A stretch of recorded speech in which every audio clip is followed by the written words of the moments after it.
नमस्कार दोस्तों, स्वागत है आपका स्टडी विद एम में। तो देखिए आज आप सभी के लिए लेके आया हूँ उत्तराखंड से संबंधित नए क्वेश्चनों की सीरीज़। तो देखिए इससे पहले भी मैंने काफ़ी सीरीज़ अपलोड करी हुई हैं अपने यूट्यूब चैनल पे, तो जिन्होंने नहीं देखी हैं वो लोग देख सकते हैं अगर आप लोग इंटरेस्ट रखते हैं और वीडियोस देखने के लिए। तो मेरे YouTube channel study with M में प्लेलिस्ट बना हुआ है उत्तराखंड न्यू क्वेश्चन करके, तो आप लोग वहाँ जाके भी देख सकते हैं और उसमें आपको सारी वीडियोस मिल जाएंगी। बिल्कुल नए क्वेश्चंस होते हैं और बिल्कुल एक्सप्लेन करके समझाया गया है सभी में।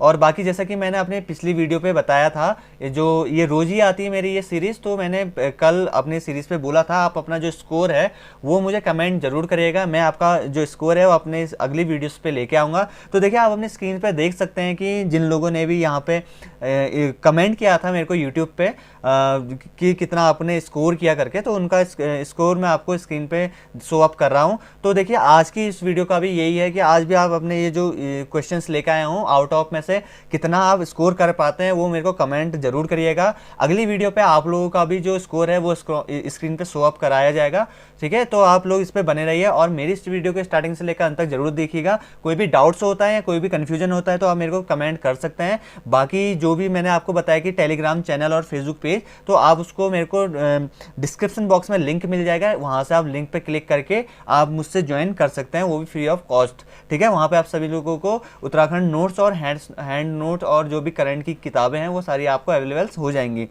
तो देखिए आप ज़्यादा टाइम वेस्ट ना करते हुए बढ़ते हैं अपने क्वेश्चंस की ओर। तो देखिए आज की वीडियो का मेरा पहला क्वेश्चन है आपका यहाँ पे, उत्तराखंड में कौन सा नगर उत्तर भारत का केरल और एवं पूर्व का वेनिस जैसे उपनामों से जाना जाता है। आपको ये बताना है कि उत्तराखंड का कौन सा ऐसा नगर है जिसे उत्तर भारत का केरल या फिर पूर्व का वेनिस कहा जाता है। तो आपको चार ऑप्शन दिए गए हैं। सबसे पहला देहरादून, दूसरा आपका ऋषिकेश, तीसरा आपका बागेश्वर, चौथा आपका हरिद्वार, ठीक है। तो देखिए इसका जो सही आंसर होगा वो आपका हरिद्वार होगा।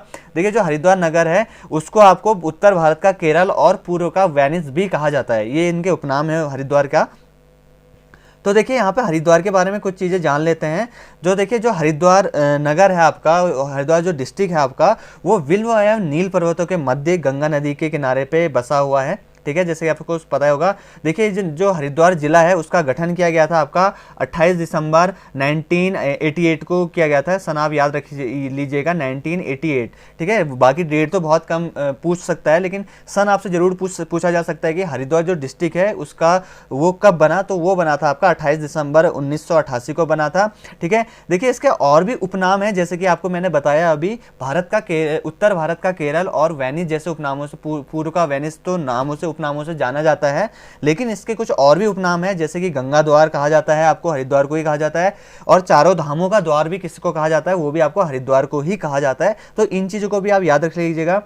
और एक क्वेश्चन और बन सकता है इसमें, देखिए हरिद्वार में, जिसमें यहाँ पे जो हरिद्वार जो डिस्ट्रिक्ट है वो राज्य का ऐसा डिस्ट्रिक्ट है जहाँ पे सर्वाधिक रेल ट्रैक है। तो पूछा जा सकता है आपको, तो हमारे उत्तराखंड में सर्वाधिक रेल ट्रैक यानी कि जहाँ पे सबसे ज़्यादा रेल ट्रैक हैं वो किस जनपद में स्थित है, तो वो होगा आपका हरिद्वार। तो इन चीज़ों को आप याद रखिएगा, कॉपी पेन जरूर लेके बैठिए और इसमें जो भी आपको क्वेश्चन लगता है कि आपको करना चाहिए तो आप उसे नोट डाउन कर सकते हैं।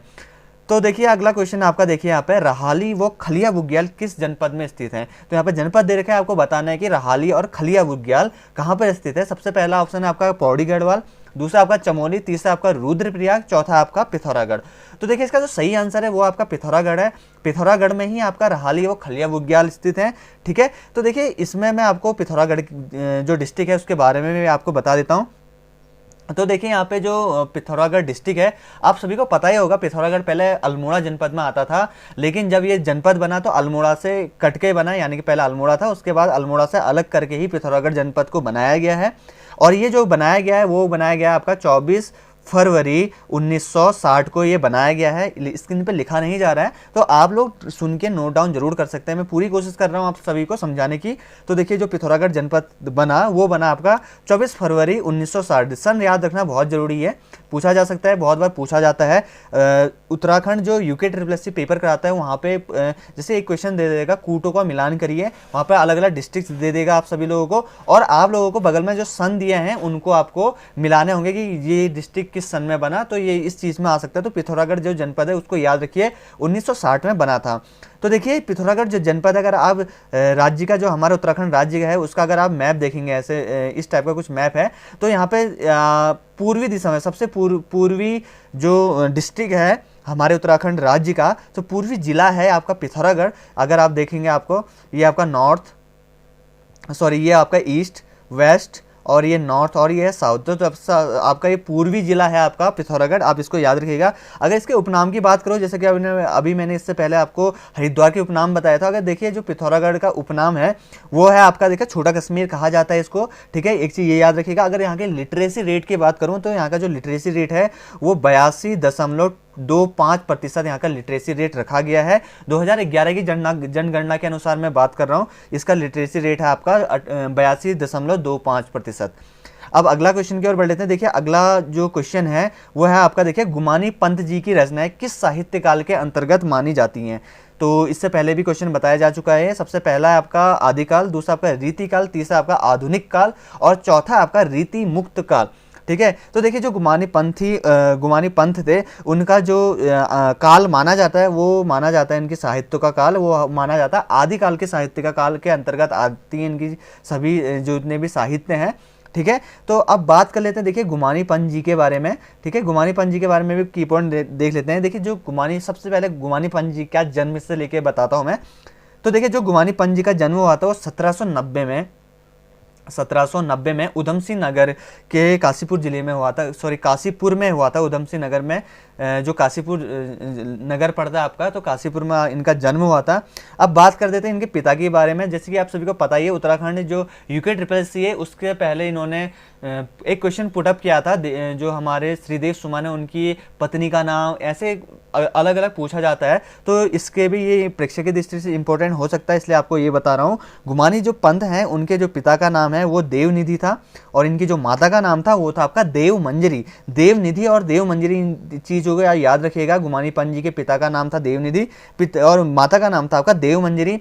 अब इनके मूल नाम की बात करते हो, देखिए जो आपके गुमानी पंत हैं उनको लोक रत्न पंत और लोकनाथ भी कहा जाता था, ठीक है।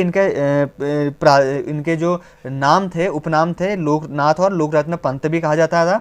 और इनको देखिए कुमाऊं का सबसे प्राचीन कवि माना जाता है आपका गुमानी पंत जी को, ठीक है। तो इन चीज़ों को अभी आप याद रखिएगा।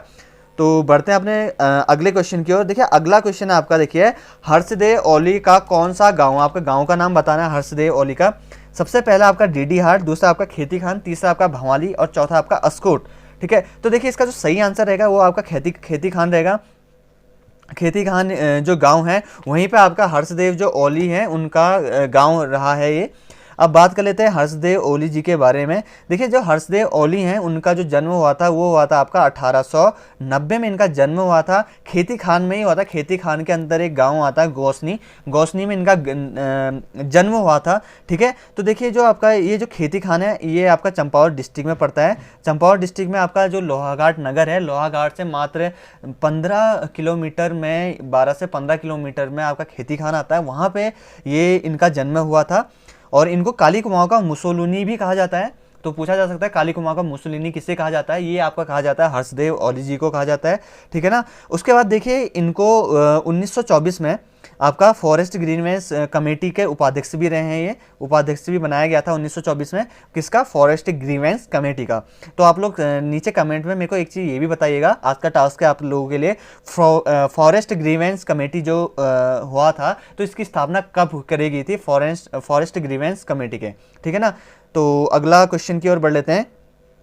तो देखिए अगला क्वेश्चन है आपका यहाँ पे, तिलों के तेल से किस मंदिर के अखंड ज्योति जलाई जाती है, किस मंदिर में पूजा करी जाती है, अखंड ज्योति जलाई जाती है तिल के तेल से, ऐसा कौन सा मंदिर है आपको बताना है। सबसे पहला ऑप्शन आपका केदारनाथ, दूसरा आपका बद्रीनाथ, तीसरा आपका गंगोत्री, चौथा आपका तुंगनाथ, ठीक है। तो देखिए इसका जो सही आंसर है वो आपका होगा बद्रीनाथ। बद्रीनाथ जो मंदिर है वहाँ पे तिल के जो तेल है उससे ही अखंड ज्योति जलाई जाती है। आप सभी लोगों को बताना चाहता हूँ जो आपका बद्रीनाथ है वो चारों धामों में से एक धाम है, 4 धाम में से एक धाम है आपका बद्रीनाथ धाम।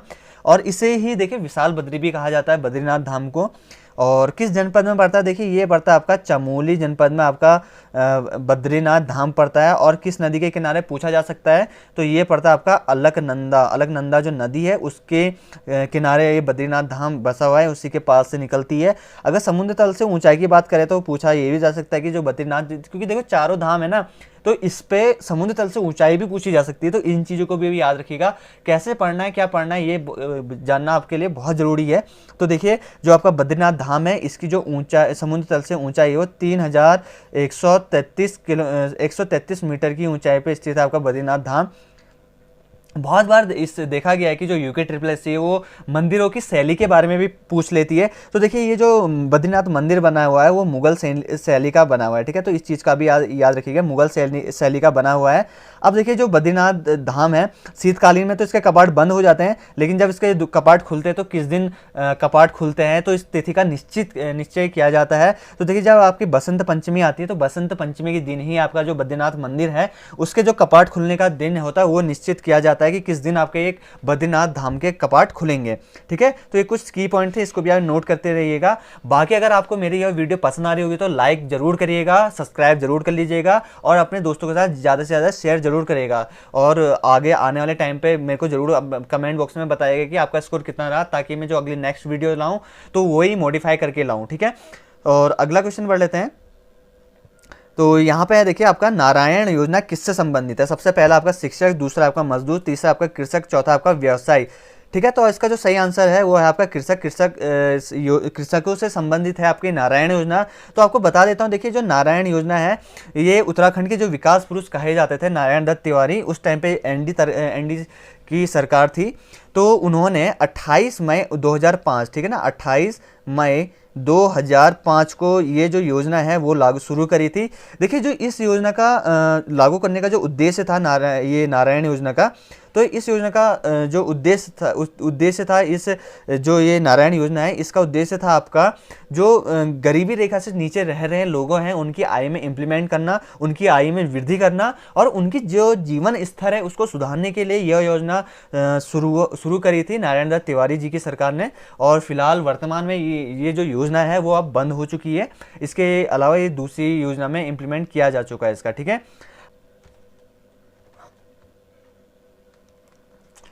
तो देखिए अगला क्वेश्चन है आपका यहाँ पे, आदि मानव द्वारा चित्रित गुफाओं पेटसाल नामक स्थान पर मिली हैं, यह स्थान किस जनपद में स्थित है। तो आपको बताना है कि जो पेटसाल नामक स्थान है वो किस जनपद में स्थित है। सबसे पहला ऑप्शन आपका अल्मोड़ा जनपद, दूसरा आपका चमोली जनपद, तीसरा आपका नैनीताल जनपद, चौथा आपका बागेश्वर जनपद।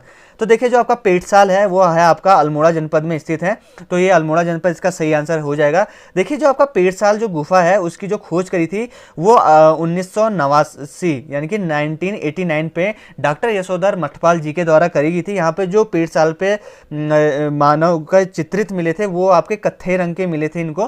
तो ये जो पेटसाल है ये अल्मोड़ा जनपद में स्थित है और अल्मोड़ा जो मुख्यालय है, अल्मोड़ा मुख्यालय से मात्र 10 से 12 किलोमीटर की दूरी पे ये जो पेटसाल गुफा है वो स्थित है पिथौरागढ़ मार्ग पे। तो देखिए अगला क्वेश्चन है आपका यहाँ पे देखिए निम्न में से कौन सा लोकसभा क्षेत्र नहीं है। तो आप सभी लोगों को बताना है कि इसमें से जो लोकसभा निम्न से 4 ऑप्शन दिए हैं उनमें से लोकसभा क्षेत्र नहीं है। सबसे पहला आपका टिहरी गढ़वाल, दूसरा आपका उधम सिंह नगर, तीसरा आपका अल्मोड़ा, चौथा आपका हरिद्वार। तो देखिए इसमें जो उधम सिंह नगर है वो आपका लोकसभा क्षेत्र में नहीं आता है। इसमें से टिहरी गढ़वाल, अल्मोड़ा और हरिद्वार आपका लोकसभा क्षेत्र के अंतर्गत आते हैं। देखिए सबसे अब मैं लोकसभा क्षेत्र के बारे में आपको बता देता हूं। देखिए जो हमारे उत्तराखंड राज्य है, उत्तराखंड राज्य में 5 लोकसभा सीटें हैं, जिसमें से आपका सबसे पहले आपका पौड़ी में है, दूसरा आपका टिहरी गढ़वाल में है, तीसरा आपका हरिद्वार में है, चौथा आपका नैनीताल में है और पांचवा आपका अल्मोड़ा में है, ठीक है। देखिए जो आपका अल्मोड़ा की जो सीट है वो आरक्षित सीट में के अंतर्गत भी आती है, यानी कि लोकसभा जो हमारा उत्तराखंड राज्य है, उत्तराखंड राज्य में आपका जो अल्मोड़ा जनपद है, अल्मोड़ा जनपद में आपका जो अल्मोड़ा जनपद की जो लोकसभा की सीट है वो आरक्षित श्रेणी के अंतर्गत आती है, ठीक है। अब बात कर लेते हैं, देखिए जो ये लोकसभा क्षेत्र हैं कि किस क्षेत्र से देख लीजिए। देखिए आपका यहाँ पे जो पौड़ी गढ़वाल है, पौड़ी गढ़वाल से आपका तीरथ सिंह रावत जी हैं, ठीक है। टिहरी गढ़वाल से देखिए राज्य लक्ष्मी शाह हैं। अल्मोड़ा से आपका हो गया है आपका अजय टमटा जो वहाँ पे आरक्षित सीट के अंतर्गत आती हैं। नैनीताल में है आपका देखिए अजय भट्ट हैं और हरिद्वार में आपका रमेश पोखरियाल जी हैं इन लोकसभा क्षेत्रों से, ठीक है। तो इन चीज़ों को आप याद रखिएगा। उत्तराखंड राज्य में कितनी लोकसभा सीटें हैं? 5 लोकसभा सीटें करके। अगला क्वेश्चन है आपका यहाँ पे देखिए, अगला जो पॉइंट है, अगला पॉइंट की ओर बढ़ लेते हैं। देखिए जो आपका अगला पॉइंट है यहाँ पे, उत्तराखंड लोक सेवा आयोग कब अस्तित्व में आया। आपको बताना है कि उत्तराखंड लोक सेवा जो आयोग है यानी कि यूकेपीएससी, वो उसकी स्थापना किस वर्ष करेगी। सबसे पहला ऑप्शन है आपका 2000, दूसरा ऑप्शन है आपका 2001, तीसरा ऑप्शन है आपका 2002 और चौथा ऑप्शन है आपका 2003। ठीक है, देखिए इसमें जो आपका उत्तराखंड लोक सेवा आयोग की स्थापना करी गई थी वो 2001 में करी गई थी। देखिए अगर विथ डेट बताऊं तो ये है आपका 14 मार्च 2001 को इसकी स्थापना करेगी। अगर मैं वर्तमान में इसके अध्यक्ष की बात करूं, देखिए वर्तमान में इसके अध्यक्ष हैं आपका मेजर जनरल आनंद सिंह रावत, इसके वर्तमान में अध्यक्ष हैं, जो कि रिटायर्ड हैं आपके मेजर जनरल आनंद सिंह रावत बताए मैंने, वर्तमान में अध्यक्ष यूकेपीएससी के। इन्होंने देखिए आपका 2 जनवरी 2018 को इन्होंने कार्यभार संभाला था और 2018 से अभी तक वर्तमान में कार्यरत हैं।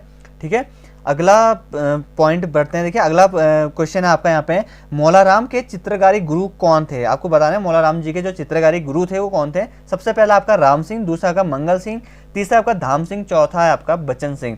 तो इसका जो सही आंसर है वो है आपका देखिए राम सिंह जो थे वो आपके मौलाराम के चित्रकारी गुरु थे। अब इसकी जो की पॉइंट है उसकी बात कर लेते हैं। तो देखिए आपका यहाँ पे जो मौलाराम है, तो मौलाराम के जो वंशज हैं देखिए वो 1658 यानी कि देखिए 1658 1658 ईस्वी के आसपास में दिल्ली से श्रीनगर आए थे और ये लोग वहीं पे बस गए थे। उसके बाद यहीं पे श्रीनगर के पौड़ी में बस गए थे। फिर वहीं पे आपका देखिए जो मौलाराम है 1743 ईस्वी में इनका भी जन्म हुआ और इनकी अगर माता का नाम कर दे तो इनकी जो माता का नाम था वो रामो देवी था। ठीक है ना, तो ये सारी चीज़ें आप लोग नोट कर लीजिएगा, जो भी मैं की पॉइंट बता रहा हूँ मौलाराम जी के बारे में। आ सकता है आने वाले टाइम पे कोई जो पेपर है यूके ट्रिपल एससी का उसमें भी पूछा जा सकता है मौलाराम जी के बारे में। ठीक है, तो इन चीज़ों को आप याद रखिएगा। अगला क्वेश्चन बढ़ लेते हैं। देखिए अगला क्वेश्चन है आपका, हिमांशु जोशी ने किस क्रांतिकारी की जीवनी लिखी? आपको बताना है किस क्रांतिकारी की जीवनी लिखी थी। सबसे पहला आपका चंद्रशेखर आजाद, दूसरा आपका शहीद भगत सिंह, तीसरा आपका शहीद अशफाक उल्लाह खां और चौथा आपका यहाँ पे इनमें से कोई नहीं। तो देखिए इन्होंने जो हिमांशु जोशी हैं इन्होंने लिखी थी आपकी शहीद अशफाक उल्लाह खां के बारे में जीवनी लिखी थी। तो इन चीज़ों को भी याद रखिएगा। अगला क्वेश्चन आपका देखिए, किस स्थान पर नंदा देवी राजराजेश्वरी का मंदिर स्थापित है? सबसे पहला ऑप्शन आपका वाण, दूसरा आपका नंद केसरी, तीसरा आपका कुरुड़ और चौथा आपका देवाल। तो देखिए आपका कुरुड़ पे स्थापित करी गई है आपकी नंदा देवी राजराजेश्वरी जो मंदिर है वो आपका कुरुड़ स्थान पर स्थापित किया गया है। तो इसका ऑप्शन नंबर 3 यहाँ पर सही आंसर रहेगा। अगला क्वेश्चन की बात करते हैं। देखिए अगला क्वेश्चन आपका, पथिक पत्रिका का संपादन किसके द्वारा किया गया था? सबसे पहला ऑप्शन आपका बलवंत मंडराल, दूसरा आपका जयानंद भारती, तीसरा आपका बीडी पांडे और चौथा आपका हरि कृष्ण। ठीक है, तो देखिए इसका जो पथिक पत्रिका थी इसका संपादन किया था, ये किया था आपका जयानंद भारती जी ने के द्वारा। देखिए अब जयानंद भारती के बारे में बात कर लेते हैं। देखिए जयानंद भारती का जो जन्म हुआ था वो 17 अक्टूबर 1881 यानी सन तो आप जरूर याद रखिएगा और ये चीज़ भी आप नोट कर सकते हैं। 17 अक्टूबर 1881 में इनका जन्म हुआ था, पौड़ी डिस्ट्रिक्ट में इनका जन्म हुआ था। इनका शेर देखिए आपका डोला पालकी जो इन्होंने आंदोलन किया था, आंदोलन के जनक माने जाते हैं, तो इन्हीं के द्वारा डोला पालकी जो आंदोलन है वो स्टार्ट किया गया था। देखिए जो डोला पालकी जो आंदोलन होता था वो होता क्या था इसके बारे में भी आपको थोड़ा सा बता देता हूँ। देखिए ये आंदोलन था इसमें होता क्या था कि जो शिल्पकार लोग होते थे उनमें अगर शादी विवाह होता तो उनके जो दूल्हा दुल्हन है तो उनको डोली में बैठने से वंचित रखा जाता था। तो इनको ये प्रथा बुरी लगी तो इसी के उसमें इन्होंने एक बड़ा कदम उठाया और इन्होंने डोला पालकी आंदोलन शुरुआत करी। डोला पालकी आंदोलन की इन्होंने फिर शुरुआत करी। ठीक है, तो इसको आप याद रख सकते हैं। उसके बाद जो देखिए नेक्स्ट है आपका यहाँ पे, हिमयाण पट्टी निम्न में से किस स्थान पर है? सबसे पहला आपका पौड़ी गढ़वाल, दूसरा आपका टिहरी गढ़वाल, तीसरा आपका देहरादून और चौथा आपका चमोली।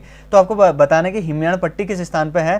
तो देखिए इसका जो सही आंसर है वो है आपका टिहरी गढ़वाल। टिहरी गढ़वाल में स्थित आपका हिमयाण पट्टी। ठीक है, अगला क्वेश्चन है आपका यहाँ पे देखिए, किसने कहा था रानीखेत दुनिया के खूबसूरत हिल स्टेशनों में से एक है?